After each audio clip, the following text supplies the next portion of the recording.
No, pero voy a empezar de aquí. Bueno, entonces les comentaba.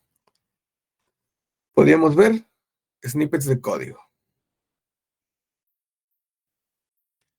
Por ejemplo, aquí tengo un ejemplo, un snippet de código de una función para hacer una autenticación en Python, utilizando un tipo de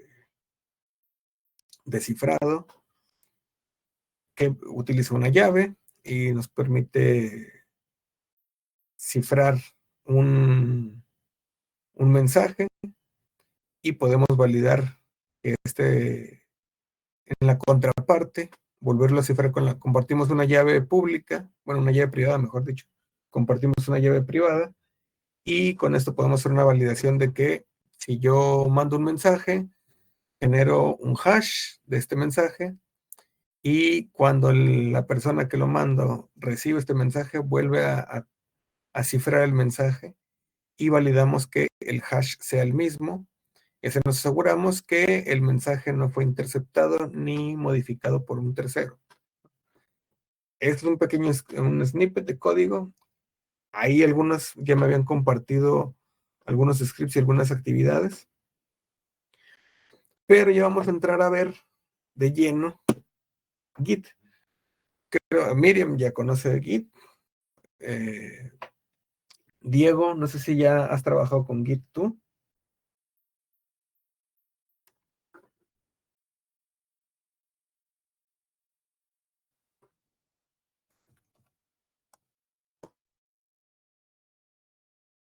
Bueno, voy a interpretar el silencio como un tal vez no. Pero ya vamos a comenzar con la parte de Git. Les comentaba que en el orden quería ver primero el tema de Bash Scripting, porque con Git es una herramienta que nos permite versionar nuestro código, muy útil para cuando ya comenzamos a hacer nuestros scripts de automatización, todo ese tema de no solo almacenarlo, sino poder compartir, versionarlo, ir modificándolo y guardando estas versiones, y si pasa algo, nos regresamos a una versión anterior, etc.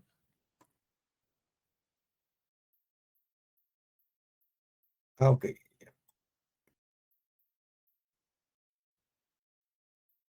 Muy bien. Perfecto. ¿Ya has usado Git? Ok.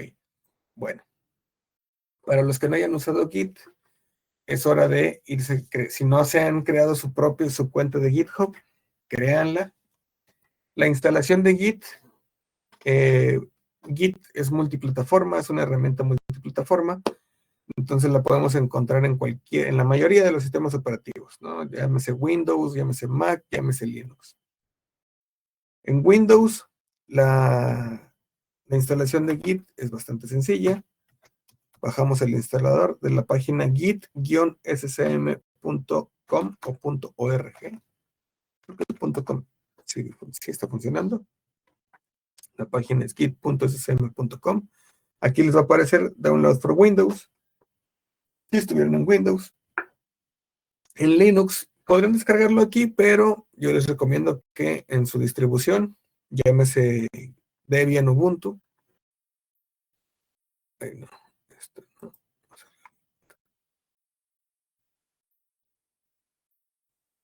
Aquí. La instalación es tan sencilla como un sudo apt install git. Llámese en Ubuntu o en Debian. Aquí en este caso mi máquina virtual ya está instalado. En otras distribuciones, pues dependiendo del manejo de paquetes que tengan, lo instalan. Y para Mac OS, si tienen Mac, la versión de aquí la pueden descargar y se instala bastante. Creo que se baja un archivo .package, que es como un exe de Windows.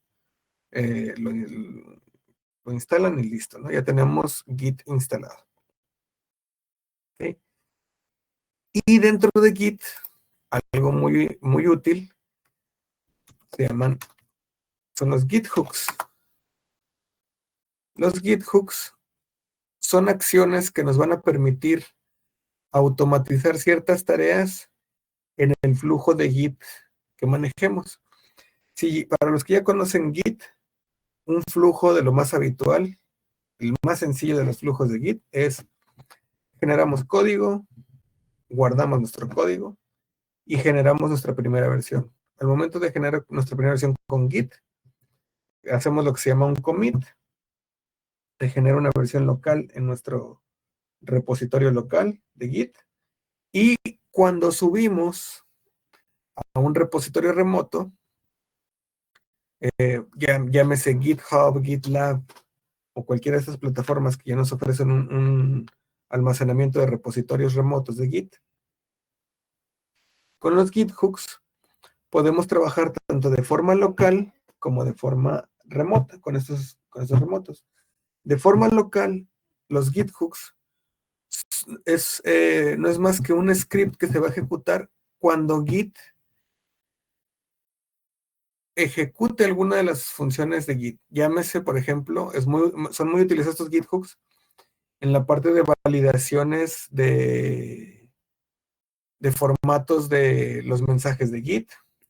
Cuando ya vemos Git, dentro de las buenas prácticas se busca que los mensajes de las versiones cumplan con cierto formato. ¿Y cómo podemos automatizar esta parte? Con los Git hooks, con esas acciones, estos ganchos que se llaman de Git, podemos escribir un script de bash súper sencillo. Lo pueden escribir en otros lenguajes, pueden escribirlo en Ruby, en Python, en Bash, en cualquier lenguaje. Obviamente, pues, si lo hacemos con Bash, tenemos lo bueno de la portabilidad que mencionábamos. Entonces, si ya tenemos Git y Bash, que es lo más común que nos encontremos, podemos escribir un script que cuando nosotros hagamos un commit, cuando querramos versionar y crear un commit, podemos hacer que valide el mensaje que estamos mandando, y si no tiene el formato correcto o el formato que debería tener, un formato definido por nuestro equipo, por nosotros, etc., no nos permita hacer el commit. ¿Por qué? Esto les menciono este ejemplo, porque dentro de las buenas prácticas de Git es muy común que se mencione esto, los mensajes de las versiones. Ahora también muy común y que contraviene la parte de las buenas prácticas es crear commits con mensajes. Me busco uno que ya no utilizamos aquí.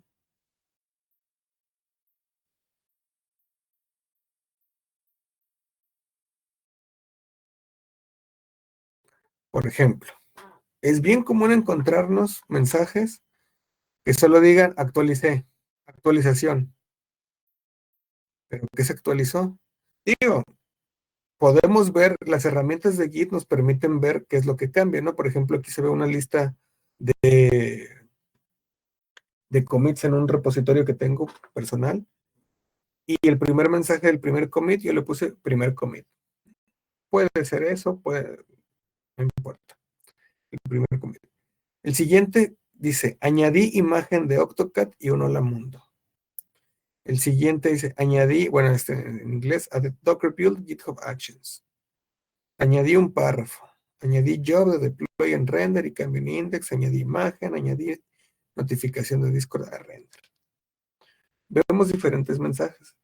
Pero dentro de las malas prácticas, sería, por ejemplo, actualización de tal, mensajes muy cortos que no sean descriptivos. Es lo que quiero llegar. Añadí un párrafo. Este no es un buen mensaje. ¿Añadiste un párrafo de qué? ¿En dónde? Un poco más de contexto. Les digo, a pesar de que podemos entrar, las herramientas de Git nos permiten entrar y decir, mira, añadí un párrafo, y puedo entrar a ver las herramientas visuales, llámese un GitHub, GitLab, clientes de Git, desde la misma terminal podemos irlos viendo, que cambia en cada commit. Las buenas prácticas nos dicen que definamos mensajes de texto cortos, concisos y que se expliquen.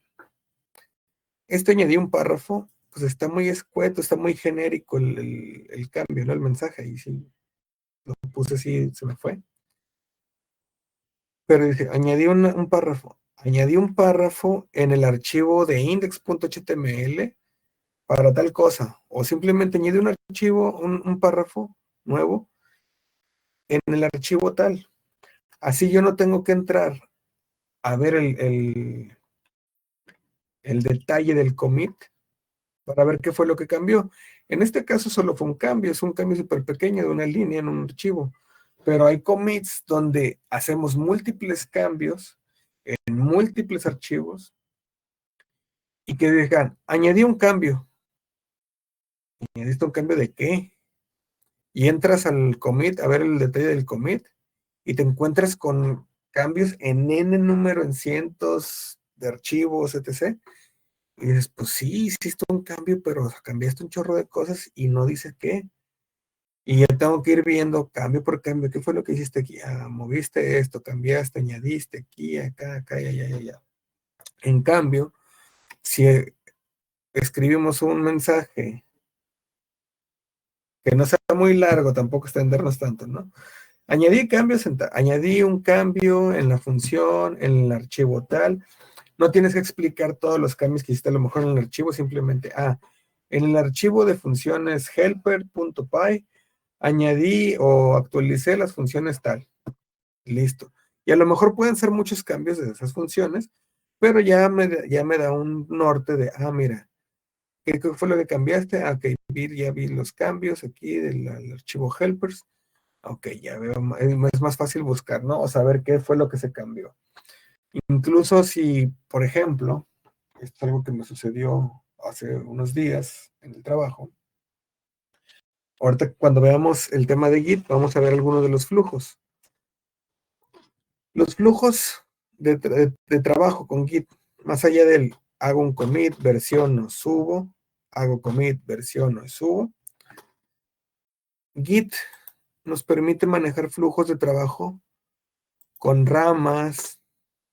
Si trabajamos con múltiples compañeros, entre más compañeros trabajemos sobre un mismo repositorio, es más común que lleguemos a un punto donde tengamos que modificar algo más de una persona lo mismo, o el mismo archivo más de una persona, y es posible que nos encontremos con conflictos.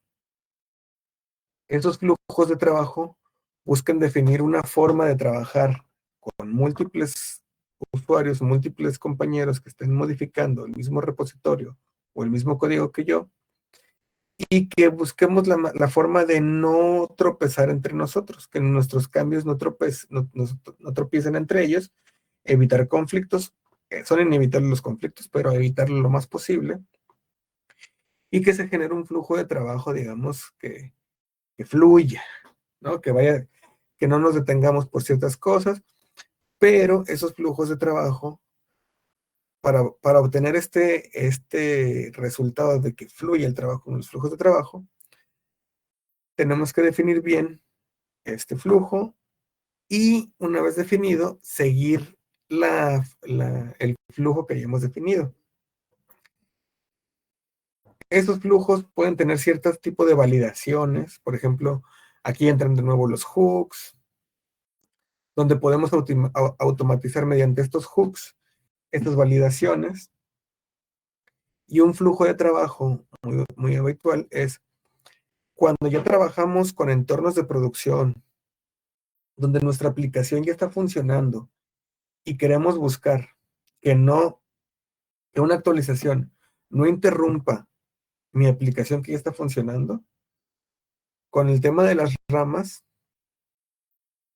vamos a tener múltiples ramas. Aquí, por ejemplo, solo tengo una rama, la rama principal, master. La rama principal la podemos encontrar como master o main en las versiones más nuevas de Git. Pero cuando ya trabajamos con múltiples ambientes y todo esto, las ramas son bien útiles para manejar diferentes ambientes y diferentes estados en el flujo de trabajo que definamos con Git. Entonces, dentro de las buenas prácticas, cuando ya trabajamos con múltiples usuarios y tenemos este tipo de escenarios donde no podemos estar metiendo cambios que nos puedan fallar, lo más común es que no hagamos cambios, no subamos los cambios directos a master. Es bien común. ¿Por qué? Porque nuestra rama master, las buenas prácticas y los flujos, la mayoría de los flujos de trabajo, nos dice que nuestra rama master o la rama principal siempre debe haber una versión de nuestro programa que funcione. Así sea lo más sencillo, la aplicación todavía no tenga funcionalidades ni nada, la versión que esté en nuestra rama master siempre debe estar funcional.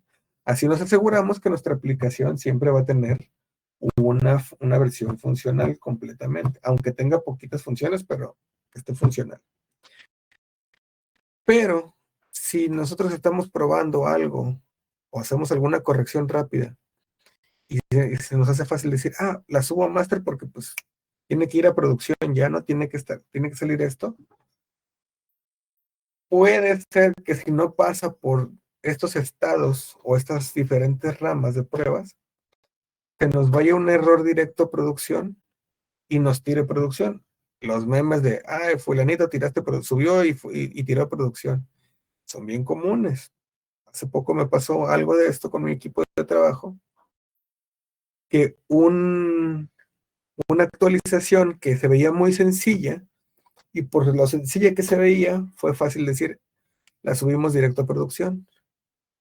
La suben directo a producción, pasa la integración continua, porque no había fallo en esas etapas, en esos flujos de trabajo que definimos ya. Pasa el cambio y nos tira a producción. Y de repente mandan un mensaje, oye Max, la aplicación está fallando en producción. Caray, ya entro a ver. No, pues es un mensaje bien raro. Era un mensaje que ni siquiera nos decía nada en específico. Es bien común encontrarnos ese tipo de mensajes en los lenguajes. Oye, pero ¿y qué fue lo que subiste, no? Y ya bien, nos vamos a Git. Me voy directo a Git. Le digo, ¿qué fue lo que subieron? Lo último que subieron desde que pasara esto. Espérame tantito. Permítanme un minuto.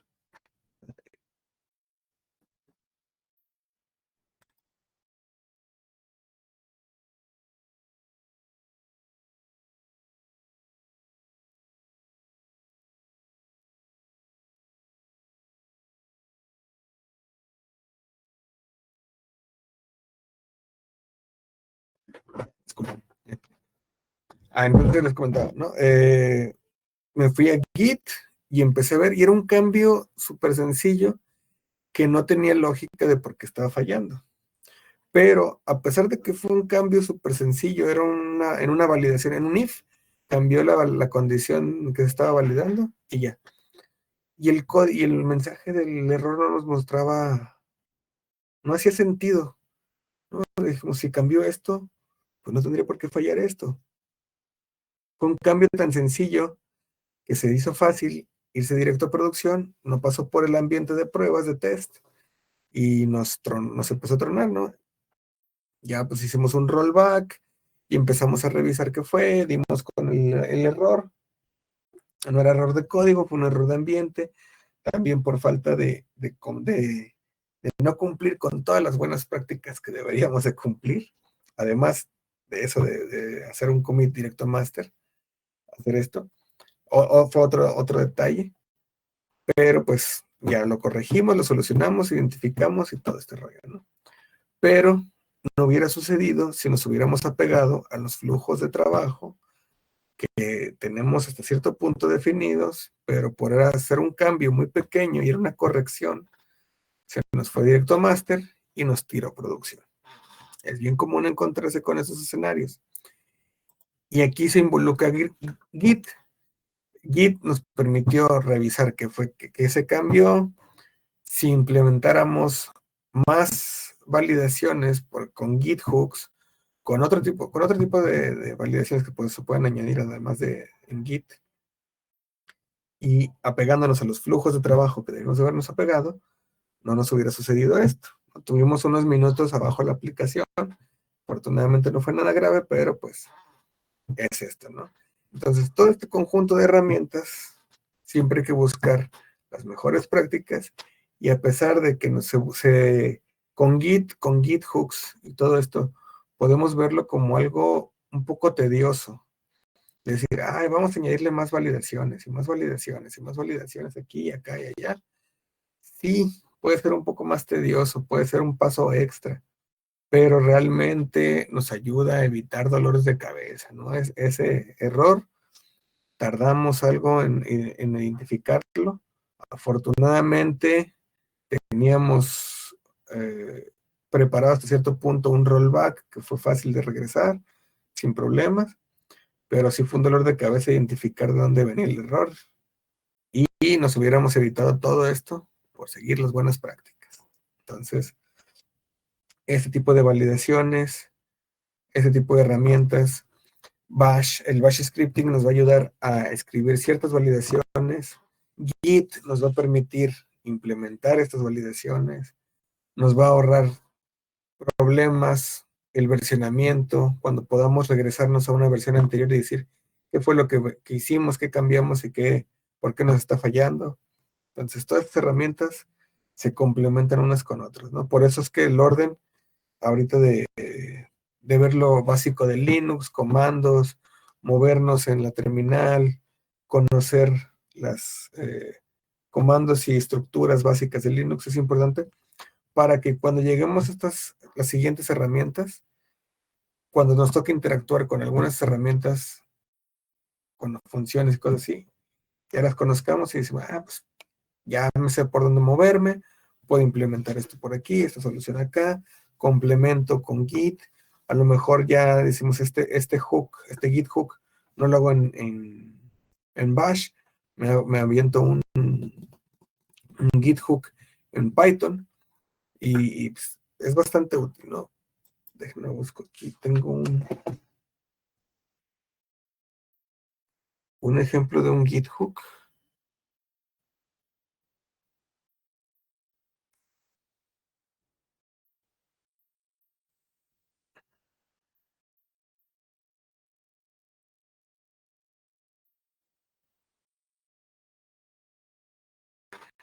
Les voy a compartir este post del blog. Es un blog que tengo que hace mucho no, es que no lo actualizo, no escribo en él, pero escribió hace ya algún tiempo, algunos años ya, de hecho, del 2018, este post, donde con un Git hook, en un escenario, este Git hook lo escribí utilizando Bash para mantener actualizado un archivo de variables de entorno. Si lo ven, está súper sencillo el GitHub. Aquí explico más o menos cuál GitHub utilizo y qué es lo que hace. Y básicamente este GitHub lo que hacía es que en ese momento donde estaba trabajando, manejábamos dentro de los repositorios archivos .env.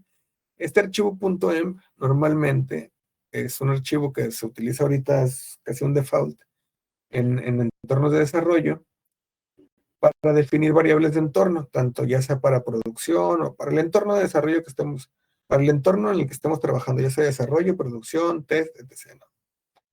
Pero este archivo .env normalmente no se debe de versionar. ¿Por qué? Porque normalmente cambia entre los diferentes entornos en los que trabajemos y puede tener información sensible, llámese usuarios, contraseñas, configuraciones, URLs, que van cambiando de un entorno a otro. Y a lo mejor si manejamos un ambiente de desarrollo y se nos va un archivo .env, pues no hay tanto problema porque es un ambiente de desarrollo local o algo así. Pero no podemos, las buenas prácticas dicen que no debemos versionar esos archivos. Entonces, una solución parcial es, tú para desplegar el archivo, para desplegar el proyecto, vas a tener que definir este archivo .env, ¿no? Con ya las variables de entorno que utiliza tu programa, ¿no? Que esas variables de entorno tienen los accesos a las bases de datos, contraseñas, usuarios, passwords, etc. Y dices, pero si no los tengo versionados, ¿cómo van a saber alguien externo o ajeno a mí? ¿Cómo va a saber cuando desplieguen mi programa qué variables de entorno utilice mi programa. Si no están versionadas en mi proyecto, ¿no? En mi directorio. No se van a encontrar ahí. ¿Cómo le hago? Lo más común, o una de las soluciones más comunes que podemos encontrar, es tener un archivo .emp.example. Llámese un archivo así tal cual, ¿no?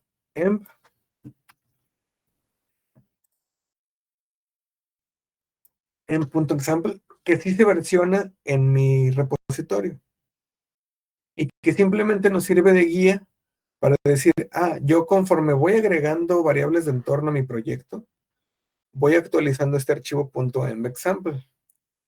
Así, si yo agrego una nueva variable de entorno, la agrego a este archivo y alguien que va a desplegar mi archivo, mi proyecto, dice, ¿qué variables de entorno necesita? Ahí está el archivo example, ¿no? El archivo de ejemplo.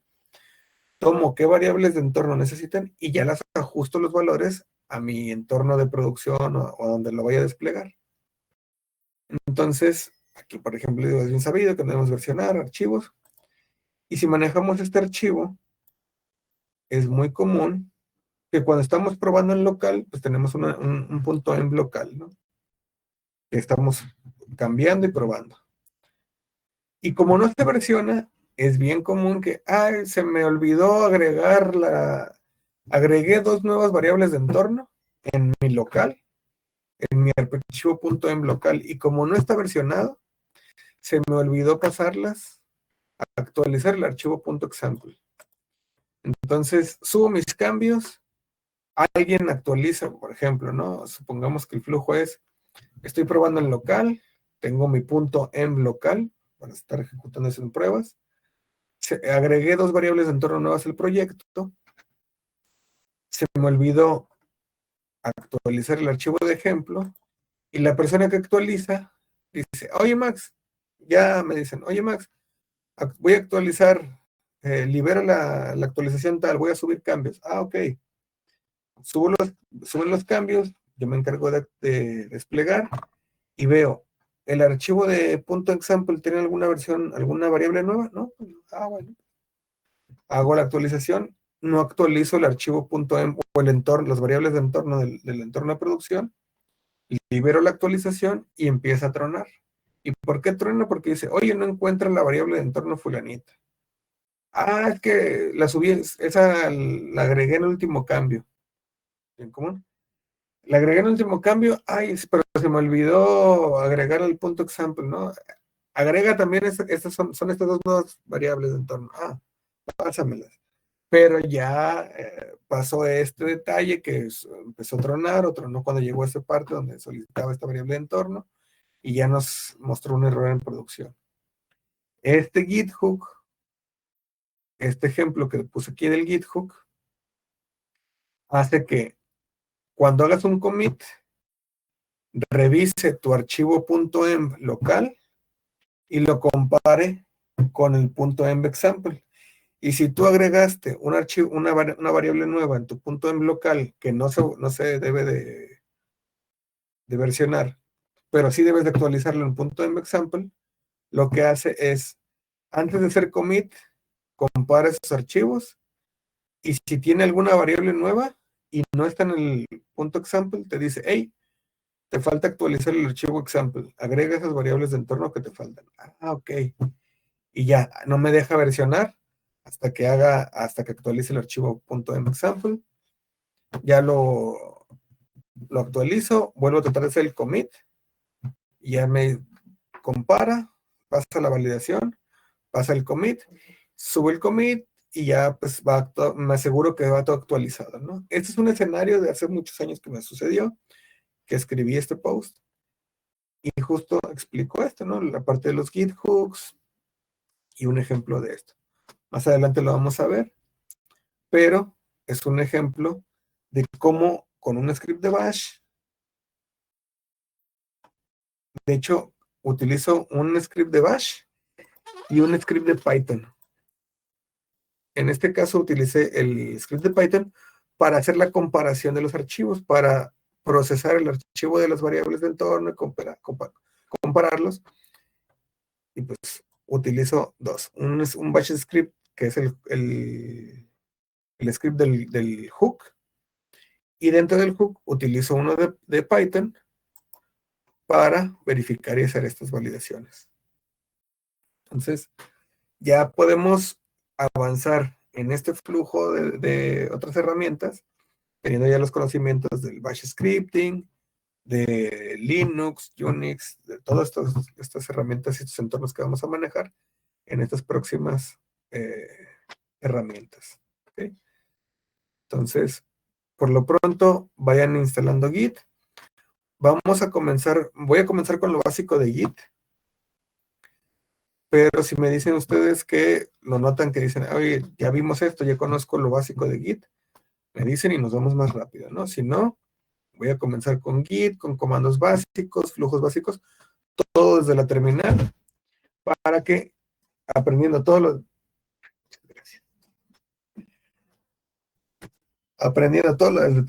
los comandos de terminal de Git, o los comandos básicos, porque igual también Git es muy amplio, tiene muchos comandos, muchas opciones, que a lo mejor no nos toca usarlas todas en nuestra vida, y yo en lo personal no he utilizado mucho de ellos.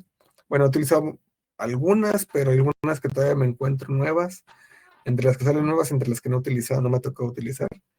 Es muy amplio, ¿no? Pero la idea de esto es ver los comandos básicos de Git, todos desde la terminal, porque entendiendo cómo funciona Git desde la terminal, cualquier cliente que utilicemos, llámese un cliente gráfico u otras herramientas de Git, vamos a comprenderlas mejor. Si no funcionan, podemos siempre echar mano de los comandos de Git. Si alguna, si alguna de las herramientas de Git falla, siempre tenemos a la mano los comandos de Git. Por ejemplo, este es un comando, es un cliente de Git muy, este taller de bots, por ejemplo. Es una herramienta de Git que nos permite ver de forma gráfica más sencilla, ver todos los cambios que se han hecho. Por ejemplo, aquí está Master, aquí está Master GitHub, las diferentes ramas, los commits, y yo puedo ir viendo de forma gráfica qué cambió en este commit, en este archivo agregué este párrafo, en este commit agregué estos cambios, y así. Pero todo esto, todo lo que hacemos con un cliente gráfico de Git, lo podemos hacer desde la terminal. Y haciéndolo desde la terminal y comprendiendo cómo es que se hace, cuando agarremos un cliente de Git como este Git Kraken o cualquier otro cliente de Git gráfico, vamos a entender su funcionamiento, no se nos va a trabar nada, no funciona porque me ha tocado que hay detalles con clientes de Git que de repente no funciona bien, se traba o pasa algo. Vamos a la terminal y desde la terminal directo podemos seguir trabajando con Git. Incluso ver algunos detalles, errores y mensajes que algunos clientes gráficos de Git no muestran.